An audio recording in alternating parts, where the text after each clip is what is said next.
Good afternoon to everyone coming on. We'll just give it a few minutes to make sure everybody can log in at the start, and then we'll kick off. Bear with us a moment.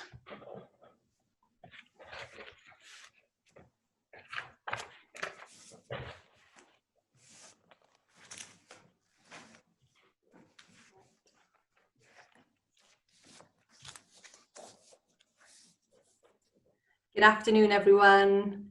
I think we'll make a start because we may be a bit tight on time.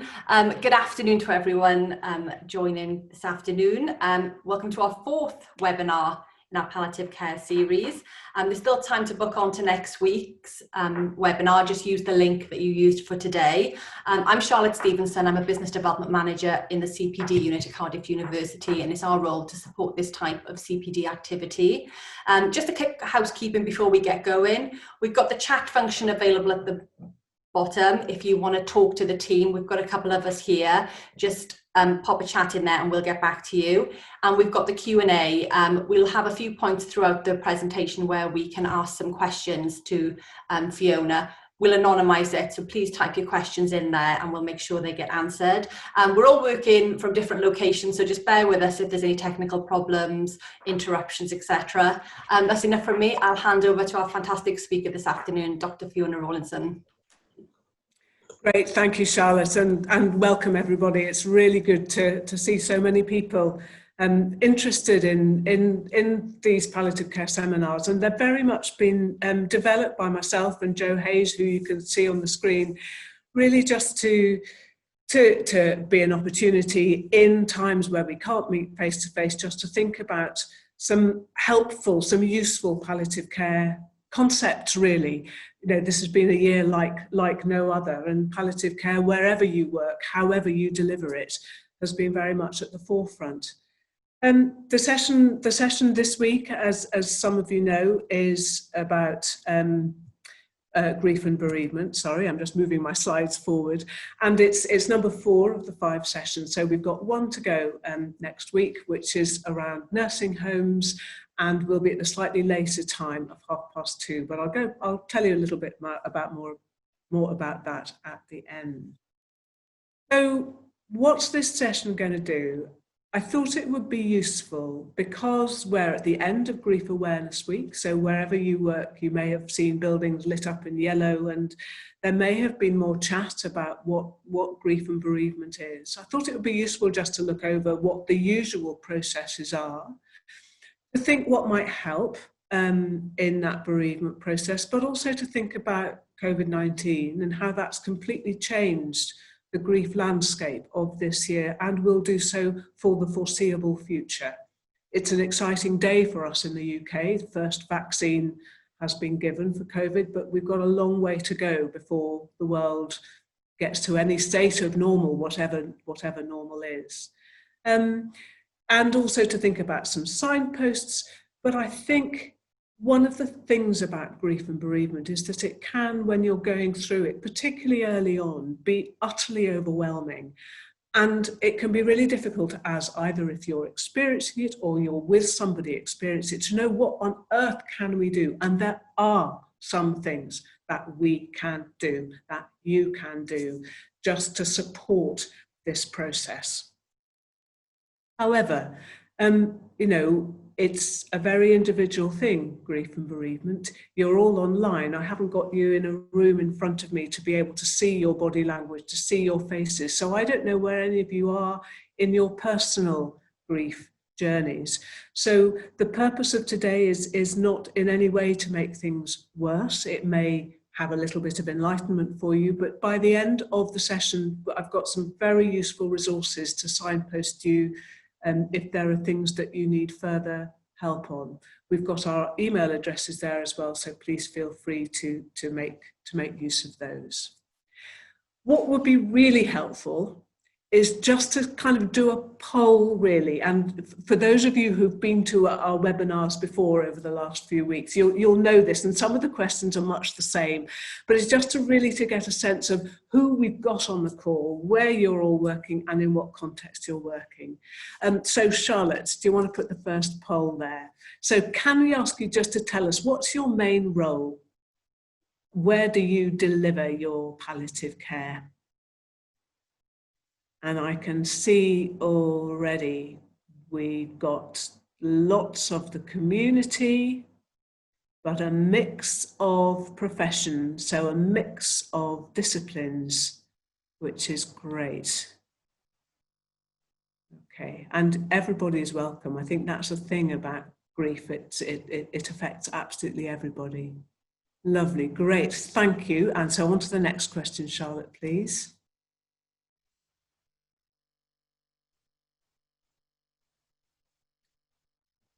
So the next question is just, where are you calling from, or where are you joining us from? Much of the concept of today is not regional based, it's universal, so it will be useful wherever you're working. A little bit of local detail for Cardiff, but actually there's some more general detail. Thank you. So majority from Wales, that's great, but you're welcome from wherever you are. Lovely. Next question, please. And so in what setting do you work?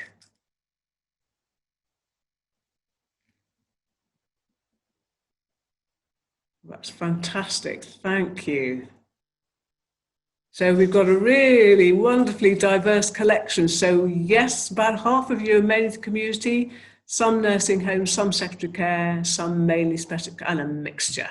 That's great, thank you. Let's keep going.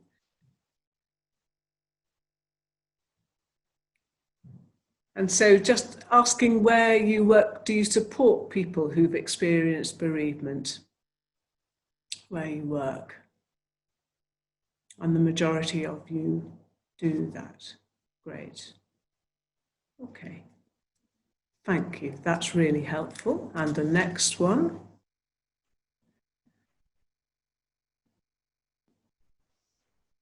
And so this is just about, managing that support, whether it's a conversation or knowing what to say.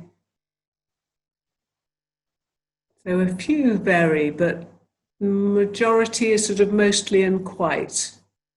I think it can be really difficult to know what's useful to say, because sometimes you think, actually, I don't know if there is anything I can say to make a difference to help this person. Lovely, thank you. And Charlotte, on to the next one.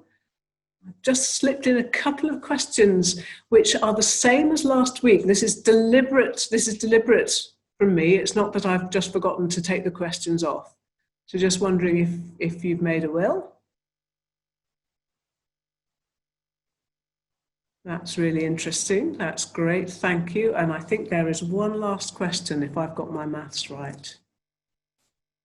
So this is just about you. Do you know what the wishes are of those who are important to you regarding serious illness? Have you had those conversations with people? That's about half and half. Really interesting. Thank you. Thank you, Charlotte. And I have a feeling that's it. I'm not sure there's any more. That's right. Last question. Have you talked with those important to you about your wishes?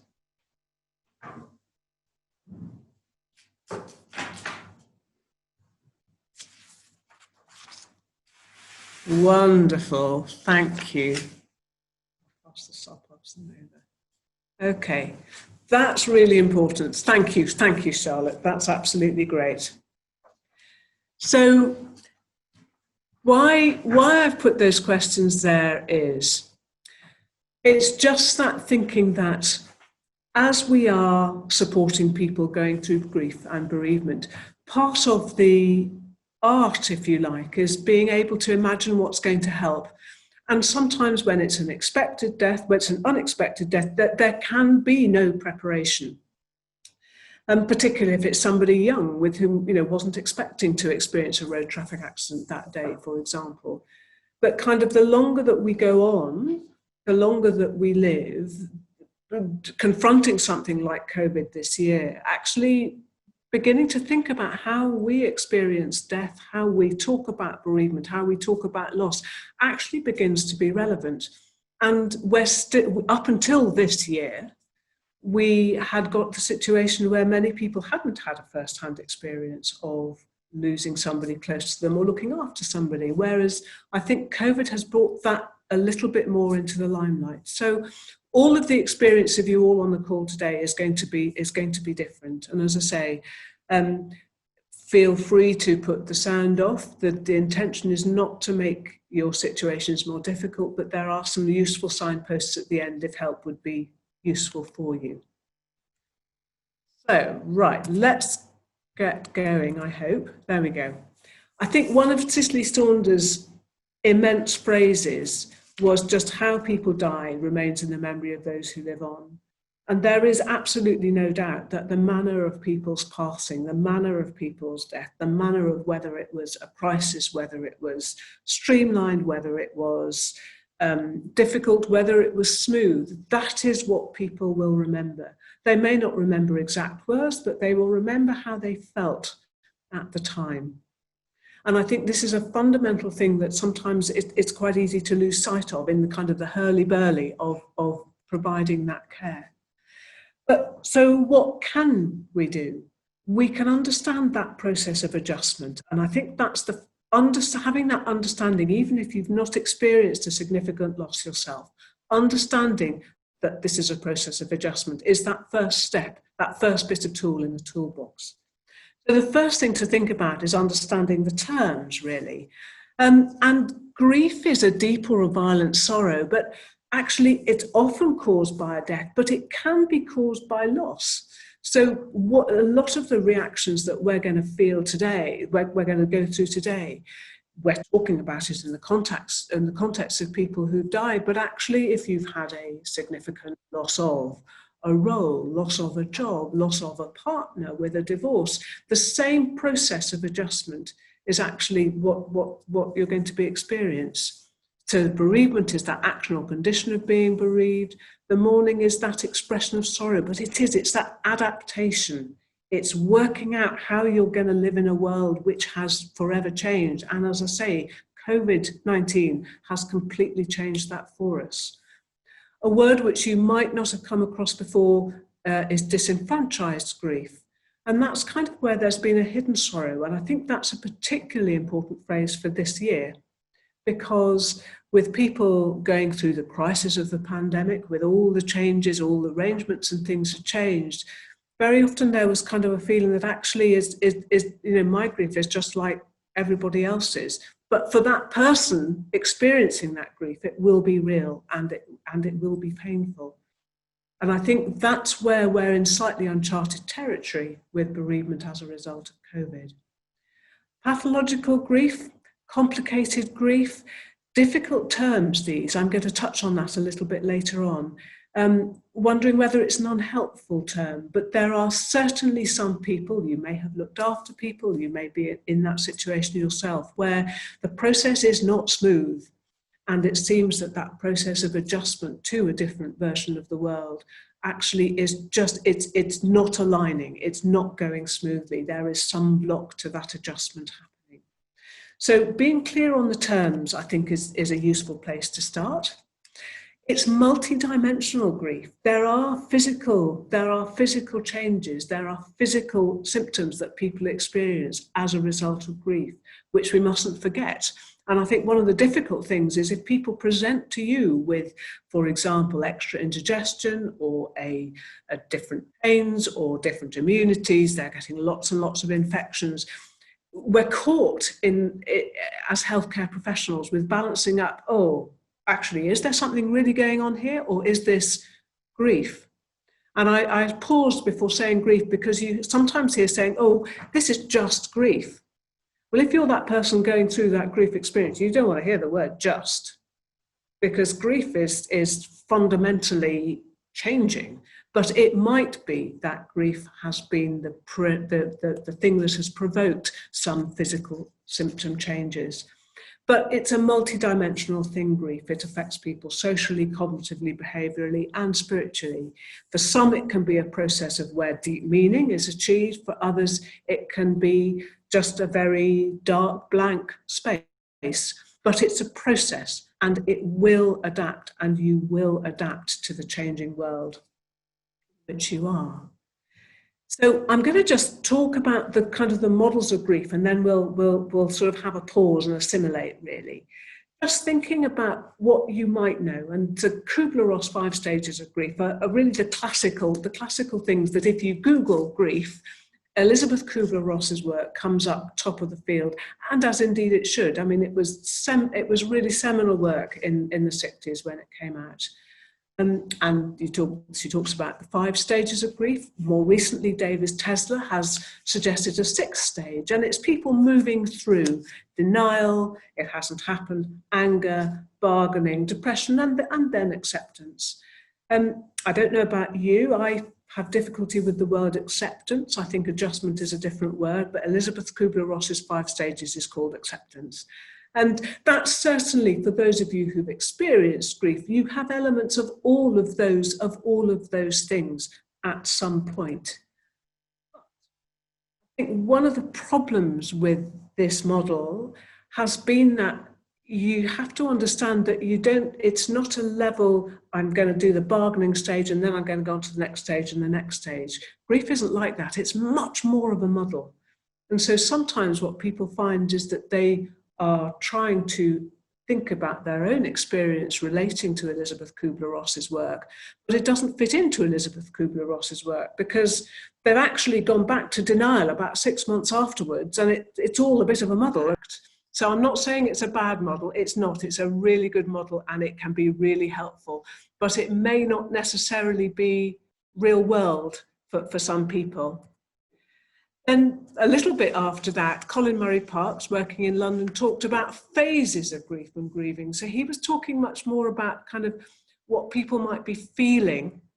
And rather than the denial and the anger, he was talking about numbness and blunting. Actually, you feel that you're walking through a world that just is not, you're not connecting with it at all. It's like you're in a bubble and you've just had this phenomenal experience, but everybody else is just doing their shopping and going on as normal, and that doesn't seem right. So that can feel really disorientating. Colin Murray Parkes, though, also talked about those pining and yearning, those moments when you keen is an old-fashioned word, but you miss the person with a painful, deep, almost chest pain missing. They call those the pangs of grief. And then he talks about just the muddle, really, the disorganisation and despair. Actually, how can we go on in a world where the person isn't? And then how gradually that does change into some sort of reorganisation and recovery. So as a version of Elizabeth Kubler-Ross, but just with a slightly different spin, that's actually for some has been quite useful. But again, there's still a bit of a concern that the phases are too finite and that it doesn't actually reflect the real mix of emotions. And I think one of the things, the other problem sometimes that people have with it is that the pangs of grief that we were talking about, in fact, they can kind of go on forever, but just they slightly change in intensity, depending on lots of things. So an example in my world is that when somebody very close to me died now about 25 years ago, there are still some moments when I hear a particular hymn that was sung at this person's funeral that I'm right back there. And it's not particularly a sad feeling, because I've adjusted to a world where the person isn't. But if I'm in a certain mood and I hear that hymn, I'm right back in that church. So the pangs of grief can be felt forever. They just vary in intensity. Some work from the States, the Denver Grief Wheel, it's just a version of what we've talked about. People go round and round in this sort of shock, protest, disorganisation, reorganisation, that muddle, if you like, trying to work out how they're going to live in a world. And mostly people go through what's called recovery, but sometimes people find that actually that spiral is quite difficult to get out of. And that's what we'll talk about a little bit later on in terms of when things perhaps get a little bit more complicated, or perhaps I should say less straightforward. I don't know quite what adjectives you can use, but there's certainly grief which seems to progress smoothly, and there's grief which is a little bit more difficult. But I think the model that I like, that for me has been one of the most useful, This, and there's one model I'm going to talk about after this, is William Worden's Tasks of Grief, which was first published around about 1992. And he is very clear that these tasks, it's not a to-do list. You don't go through these one by one by one by one and tick one off and then it's done. You're muddling along, sometimes doing all these 4 things at the same time. So it's quite a complicated headspace, but at the process that one is able to live in the world where the other person isn't, things have sort of been put in a sensible order, if you like, in your brain. So the tasks are accepting the reality of the loss. So actually that person or that job or that thing is no longer there. This has really happened. The world is different. And I think COVID-19 during this year has been a particular challenge for many people. It's just seemed so unreal. So William Worden's task, you accept the reality of the loss. You work through the fact that's a loss and it's painful. One of our defense mechanisms, one of our survival mechanisms is using denial to a certain extent to try to protect ourselves from feeling the difficult bit of pain of loss. But actually, to understand that it's happened, you kind of have to have experienced that, but not necessarily all at once. You know, that might be a staged process over some time. You need to adjust to the environment in which that person is not, or if it's a loss of a job, you know, adjust to a slightly different environment. And actually then you have to move beyond that adjusting and actually emotionally relocate the person or the thing that's lost. That was a particular point in life, that was a particular relationship, that was a particular thing, but actually time moves forward and there is more life to live.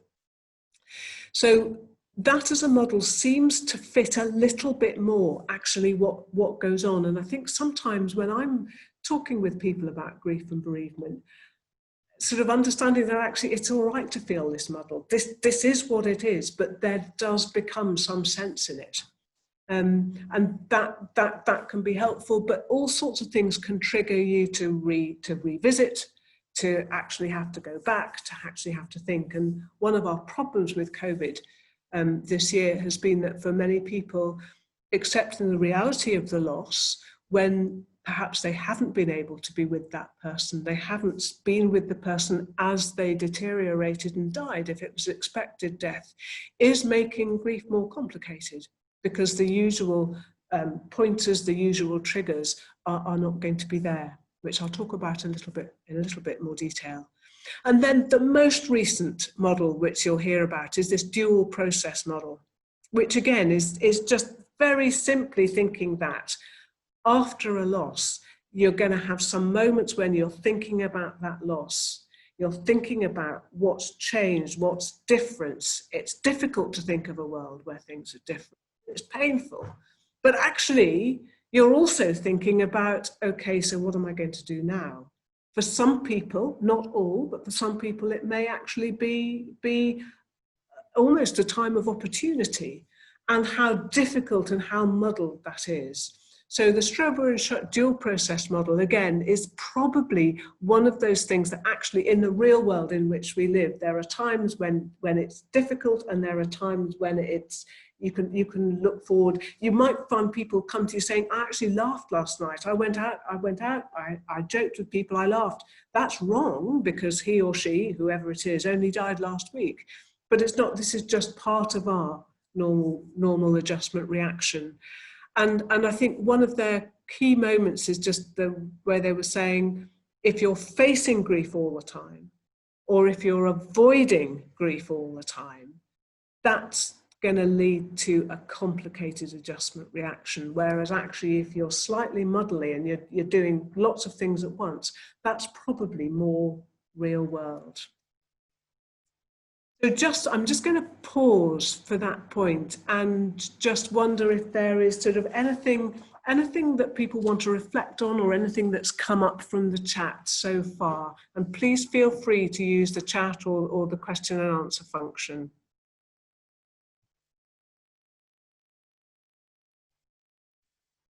I'm just looking at so no questions there. No questions at the moment. And just in the chat, just a recommendation about an interesting interview with David Kessler. And we've put the link there. We've shared it. Wonderful, thank you. I think that, and that's a really great example, isn't it, of the fact that people are revisiting grief work all the time and trying to fit it into the context of the world in which we live. And I think that as a result of COVID, we're going to find more and more things happening over the next sort of 12 months and beyond.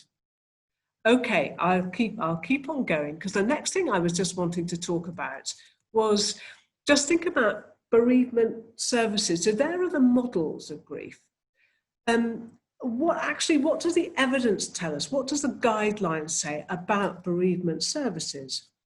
There are some standards, but by the grief alliances and by CRUISE. So there are standards that the different services can aspire to. But I think one of the things that can be a bit complicated is thinking, well, actually, whose business is grief work and bereavement work anyway? Is that something that I can do in my role, or do I need to refer people on? And what's interesting is that the NICE guidance from 2004, which was improving supportive and palliative care for adults with cancer, theirs is still one of the most useful models of how, and it's quite useful to how to think about grief and grief work. And thinking about, we're at the end of National Grief Week. Grief is now, again, thanks to COVID, it's a universal phenomenon. For the great majority of us will have known of people or will have lost people in the last year. One of the key things is within organisation, there needs to be a lead person. But actually thinking about this 3-component model of bereavement support, I think is really helpful. So component 1 just is kind of everybody.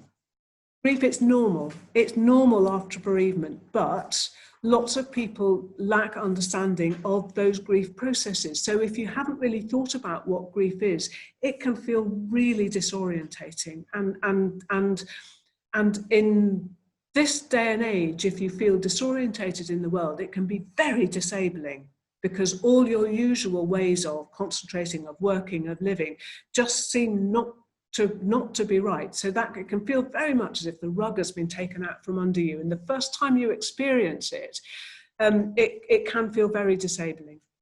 And so much of component 1 of grief work is done by family and friends. So again, that's where equipping yourself with the knowledge of what's grief, what's normal, actually what you're going through sounds to be, entirely in keeping. You can sometimes do an awful lot just by being able to reflect that.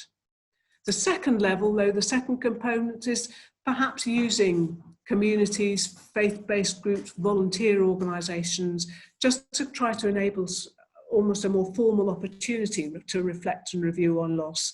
And that sort of peer support, really. You're not doing this alone. Other people are going through that same situation. And again, we're finding that because of COVID, but it's slightly more complicated because people's experience of COVID, especially now as people are starting to look back on March and April time, is getting quite complicated. So they're very useful, and there's certainly a lot of evidence I'm just going to come on to say that that compassionate communities approach can be the most helpful in a situation, but not everybody needs it. So I think some of the art and skill in supporting people through grief is working out what is right for that individual in front of me.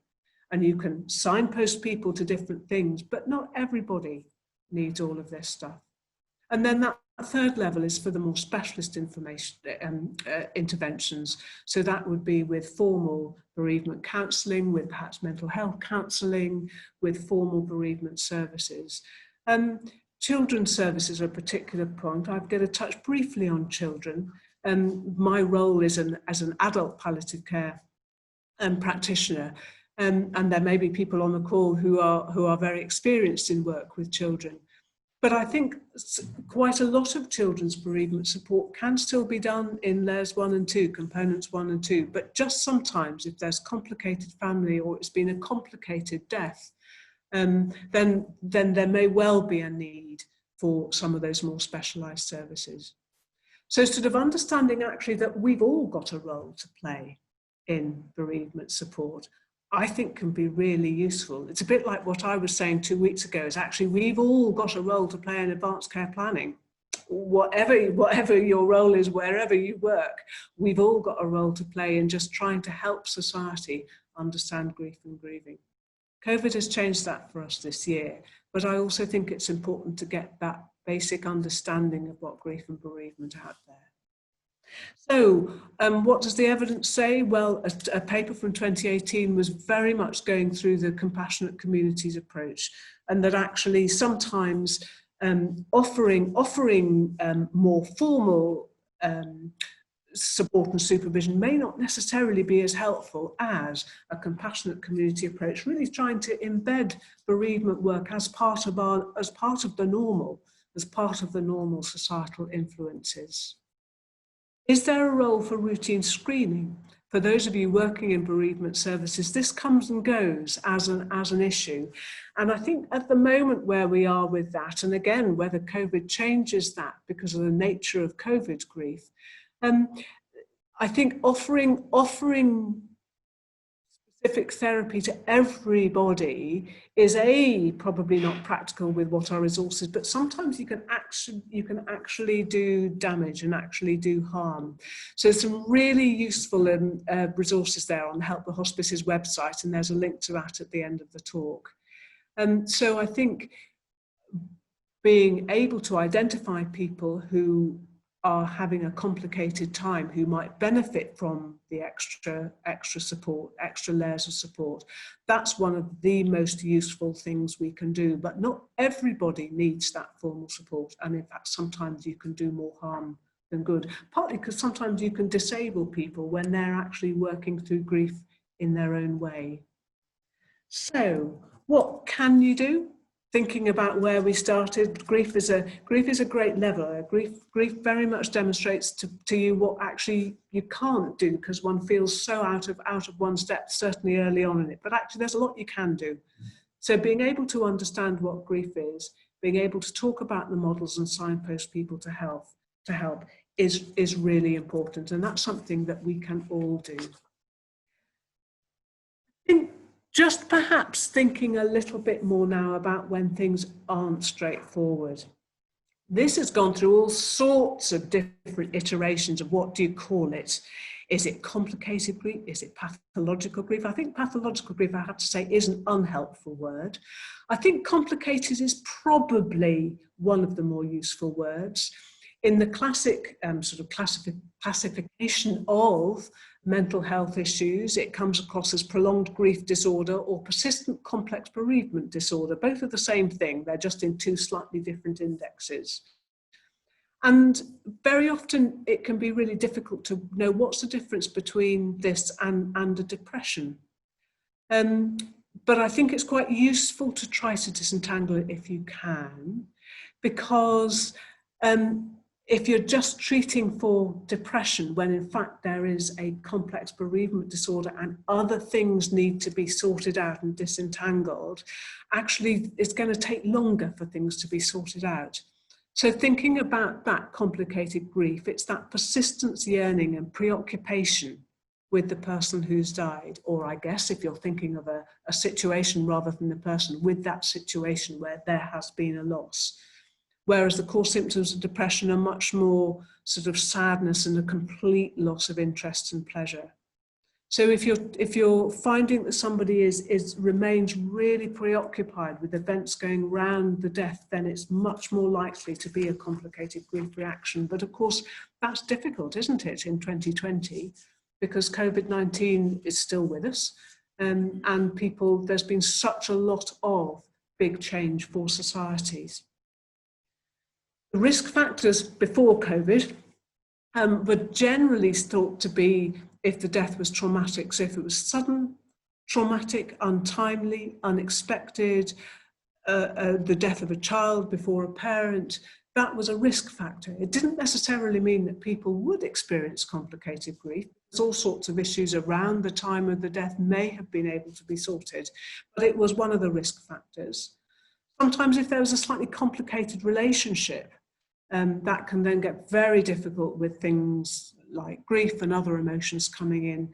And if there was a very dependent relationship and those two people had not created, if you like, a resilience independently, that would make grief difficult. And so if it's traumatic grief, then the problems are that it's really hard to accept it's happened. That's really true in sudden grief. But I think for us in COVID, where very often people have not been able to be with their loved ones, certainly in the early days when all the visiting issues and reducing footfall was so immense. If you think back to March and April, when we really didn't know very much about the condition, about COVID. So we're at real risk of some very traumatic experience for people. If there's been that complicated or inhibited relationship, people often sort of get stuck during the grieving process. It's hard to make that adjustment to living in a world where the other person isn't. And chronic grief the same. If it's been a very dependent relationship and there's not been that personal resilience, it can be hard to work out how on earth you live in a world where that other person isn't. So I think as a model, there are all sorts of different models for complicated grief, but I think thinking of it in those contexts is helpful. And certainly in COVID times, I think one of the things about COVID is that we have not, very often, we weren't able to be with the person when they died. Very often there wasn't a chance to do some of that anticipatory work. The poll that we put up at the beginning about, actually, have you talked to those nearest to you about what you might want if something sudden happened to you? Have you made a will? This is dying as part of our world of living, but it can be quite difficult to think about dying when actually we're in the living bit. But if you can, it might help those around you at that moment. So what can we do to try to prevent grief from becoming complicated? Think about that Dame Cicely Saunders phrase, how people die is remembered by those who live on. I think we can listen. I think that's one of the things you can do. You can allow people to vent, allow people to talk about what they're going through. Sometimes if people know that they've got an incurable illness, a lot of the palliative care world, for example, families will feel quite guilty if they're already thinking about a time when their loved one has died. So that anticipatory grieving, they feel quite guilty and want to stop doing that. Actually, it's a normal process. That's starting that adjustment already when you can see that change is coming. So being able to really put that into context for people is helpful. Giving appropriate information about ongoing illness when you can is helpful. In this time of COVID, actually, what can we do if people are distanced from relatives? How can we help that communication? If you're listening to the call as a healthcare professional, what can you do? You can keep the door open, offer to see people again, signpost people to help, for help. There are some really useful websites which I'll come on to shortly. And knowing when and where to refer. Listen out for those moments that make you think, wow, actually this person is really struggling. So what can I do to help? So there are a lot of things that you can do. I'm just going to talk really briefly about children, but thinking about children sort of in the context really of their age. So how children respond to death is really interesting, and it very much depends on their own developmental age. But what can be difficult in families is that, for example, a young child may not have, they may understand that that person is not there anymore, but they may not be able to put that into words. A little bit older, they may be really direct, and they may actually say things which, as the adults in the family there, will find really upsetting. No, mummy or daddy's not going to come back, or they're in that hole in the ground. And it's not that the child is wanting to be deliberately difficult or provocative at all. That's just the way that they are. So understanding the developmental age of the child, I think, is really helpful. Parents very often know their children best. So as healthcare professionals, the other thing we can do is try to link people back to, when you've had difficult things happening in the family, what's helpful? Sometimes children regress in what they do. So for example, if you've got a toddler and you've just managed to get them dry through the night or managed to get them potty trained, whatever it is, you might find that they go back a little bit in their developmental age before they come on again. But one of the things we can help the parents do, help adults do, is just by supporting that open conversation. So I think what children find the most difficult is when communication stops. So silence, no communication is really scary. Whereas something like, Mummy's a bit quiet today because she's sad. That's being open and acknowledging the feelings, and that can sometimes be really helpful. Teenagers are a particular case in point, because teenagers have sort of gone into their cocoon and their bubble before the bereavement happened anyway. Actually, I can't use the word bubble now, can I? Because it's a slightly different context. But teenagers sort of go into their cocoon as they're trying to work out how to leave the children's world and go into the adult world. And actually, when you put bereavement into that, then sometimes that can just reinforce that slightly solitary, withdrawn behaviour. But one of the things to do again is just to keep those lines of communication open. And sometimes for teenagers, it's easier to talk when you're doing something else. So driving, doing the washing up, setting the table. Sometimes just sitting down and having a direct talk can be quite difficult, whereas actually that sort of concentrating on a third thing can actually help that communication to happen. There are all sorts of different techniques with children, using play and using the children's services. A particularly useful resource is Winston's Wish, and I'm sure very many of you on the call today has come across Winston's Wish. It's particularly useful resources. There are some really good books and stories, sort of allegoric stories, telling that badgers parting gifts, for example. So putting that context of loss and how to process this in words that actually children will understand. And if it's an expected death, actually, can you encourage the person who is going to die to write letters, to do a memory box, to leave photographs, to leave messages? But different families do things differently. So I think one of the skills of us as healthcare professionals is knowing what the tools are, knowing what the options are. But we can't dictate to families what's going to help, because what might help one family may not help the other. So being familiar with some of the resources, but particularly where you work, being familiar with where you can signpost people to help, I think is really useful. So what can you do? You can be ready, you can prepare people in advance, help get the conversation going, National Grief Awareness Week, talking to your own family about what you might or might not want. Understanding your own response to loss is really helpful, but also knowing that grief is individual. How you experience, so within a family, how you experience grief may be different to your mother, your father, your brother, your sister, your cousins. Everybody's grief is unique to them. And thinking about how you talk to people, how you listen to people. If you've got the opportunity to do communication skills, you don't necessarily need to go on communication skills courses, but collect together as groups of colleagues and role play. If you're just about to go and do support for a family for the first time, if you're junior in your career, role play how that conversation is going to go with somebody, just to give you a little bit of confidence. But part of the art in the conversation is actually listening, is actually being able to be quiet and let that other person tell their story. I think what can be helpful, and some of you have seen this slide before, is we live in a really busy world, and actually taking time to support people through grief and bereavement can seem impossible. But if you can, you need to be focused on that person in front of you, that person in the room with you, or that person on the screen. Try not to let anything else get in and distract you, because that person will need to feel that they've got your whole attention. We talked a little bit about balancing hope and uncertainty, and I think if you are supporting somebody towards the end of life, knowing that death is coming, it can be quite difficult to know actually what is there to hope for, and actually how can we frame hope for this person.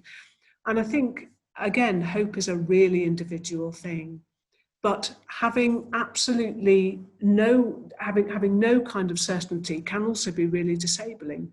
Sometimes the hope can be, I will come and see you next week. I will come and see you tomorrow. I will sort the anticipatory medicines out. Let's talk about this form. There are some certain things in a person's illness that you can do. But I think we need to try to avoiding having the conversation, because so many people find that actually just being able to talk about things is much easier. So I hadn't come across this website, grief.com, but grief.com has got some really useful top tips for the 10 best and the 10 worst things to say to someone in grief. Now, you may not agree with this at all. This is a very individual thing. But actually, if you're unsure and if you're new to grief work, it's quite useful just to read these 10 and just reflect on them and to think, oh, I think we all will want to help. When we see somebody in distress, the most natural reaction is to want to help. But sometimes what we want to say may not be helpful. So these are the things which are often more helpful to say. I'm sorry for your loss. I wish I had the right words, but I do care. I'm always a phone call away. You know, if you need anything, or actually try not to say anything at all and just be there with the person. So if you want to kind of to start to think about what on earth can you say, I think these are some quite useful pointers.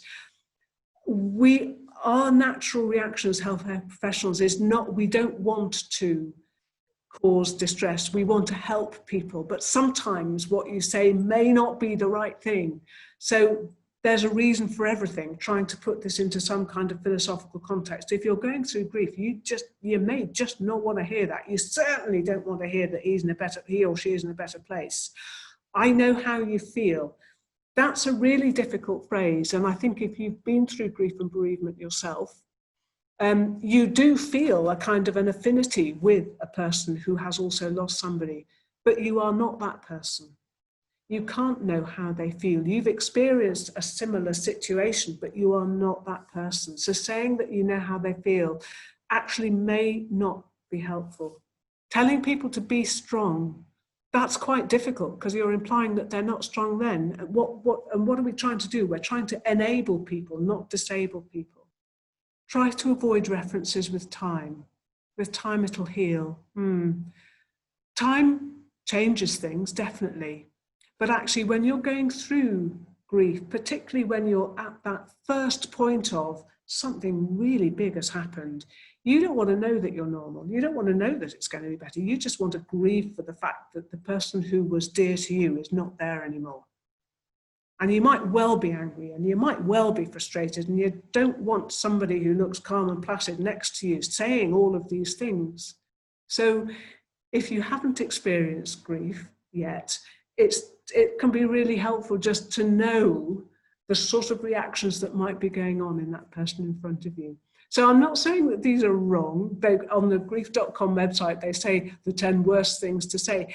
You may be with people actually for whom these would be appropriate things to say, but generally I think phrases like this are probably best avoided if you can.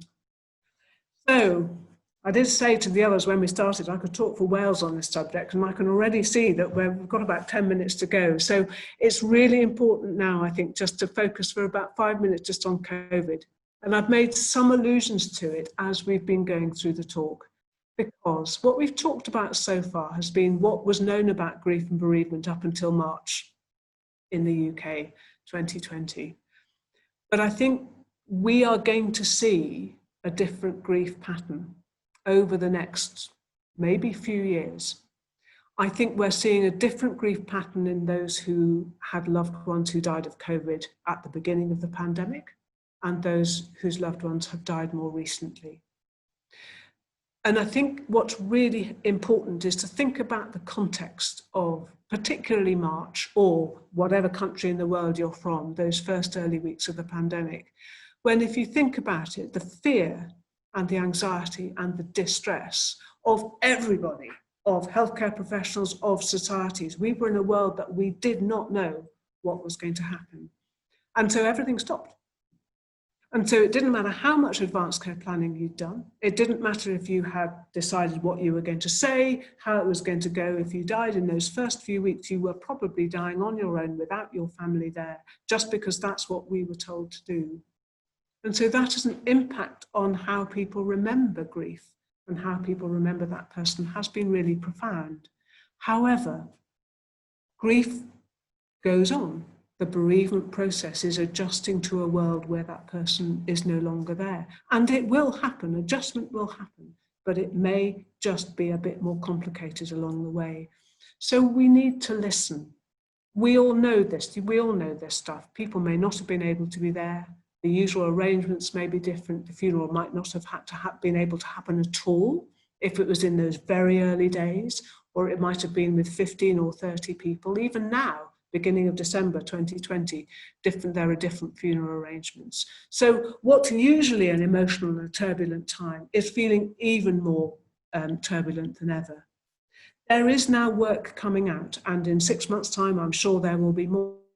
So Stroebe and Schut, who did that dual process model, they've already published something on the fact that this dual process model seems to be the one that actually is the most helpful.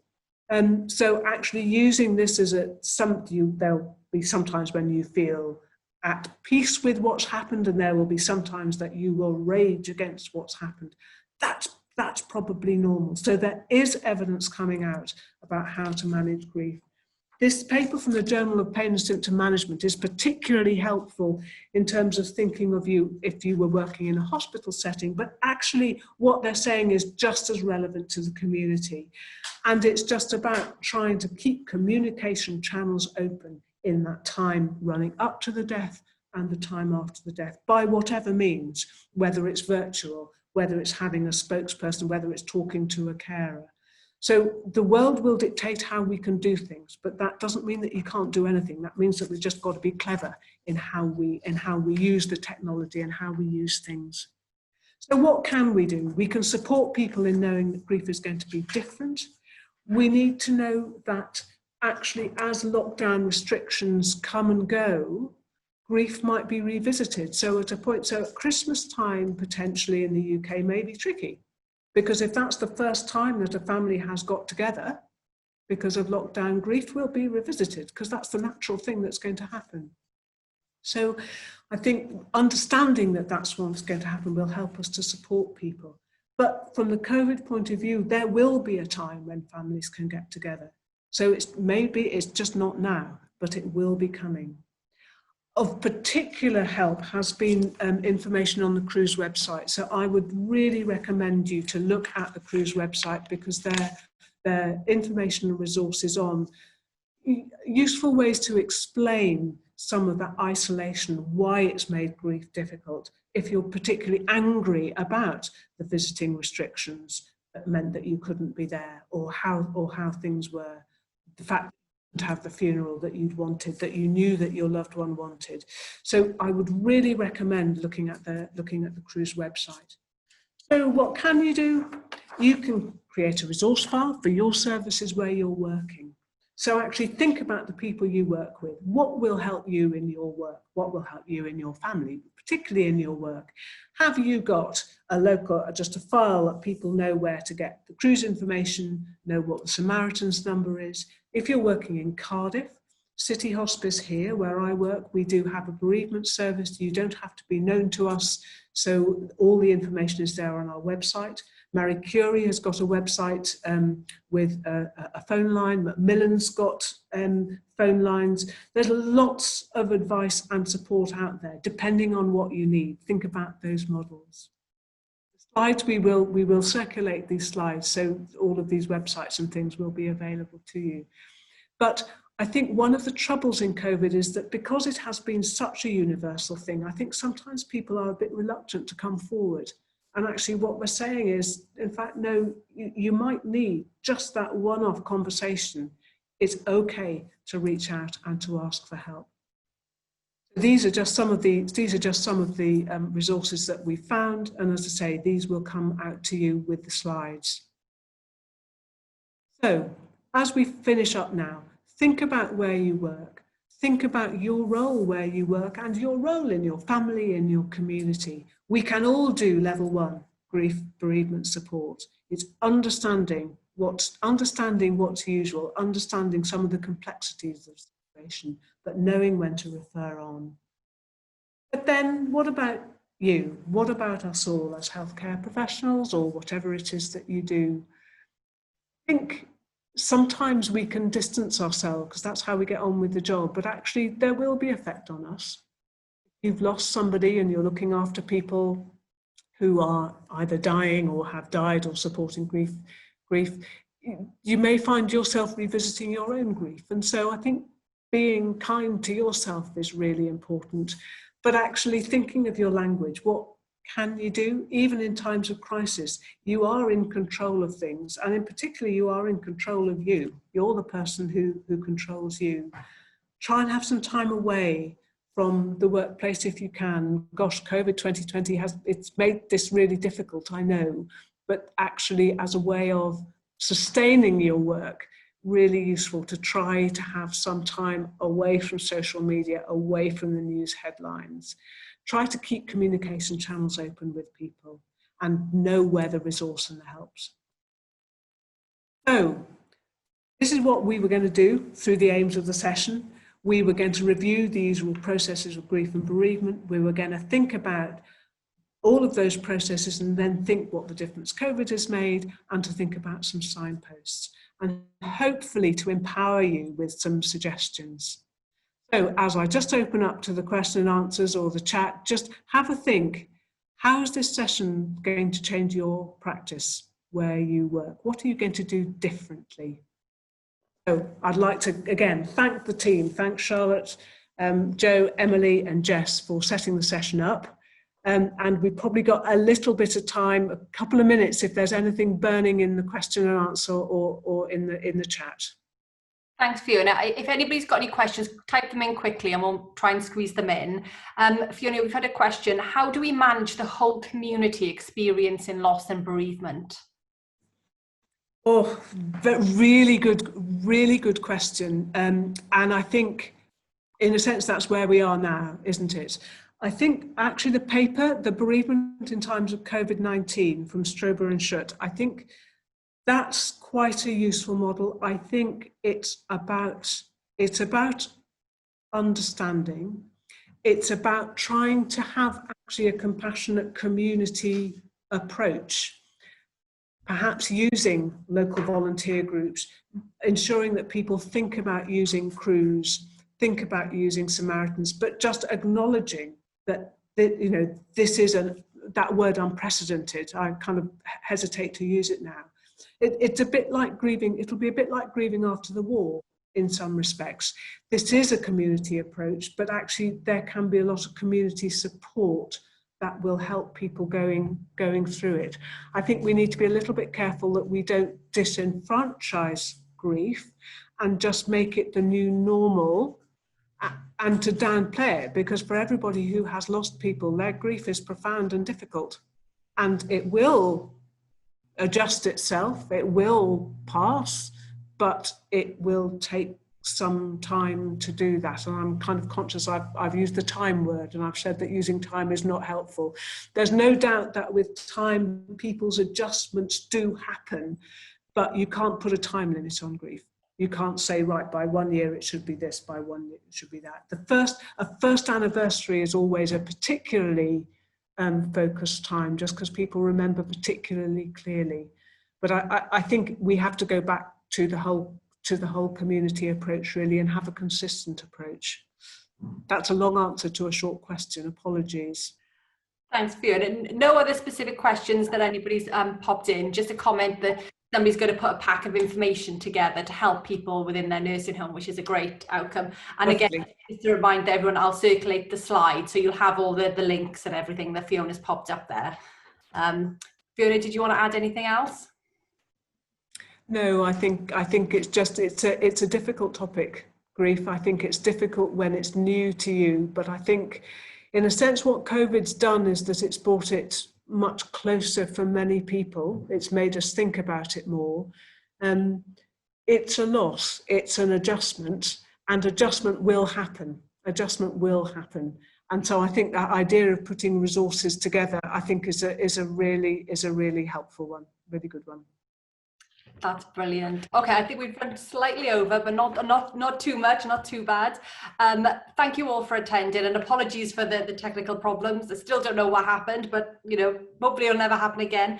We've got another webinar next Tuesday, as Fiona said, at a slightly later time, and we hope to all see you there. We will be circulating some evaluations, so please, I beg you to fill them in. It'll give us some important feedback to kind of keep these sessions going in the future. And thanks very much to Fiona and the rest of the panel. Have a good afternoon, everyone. Take care.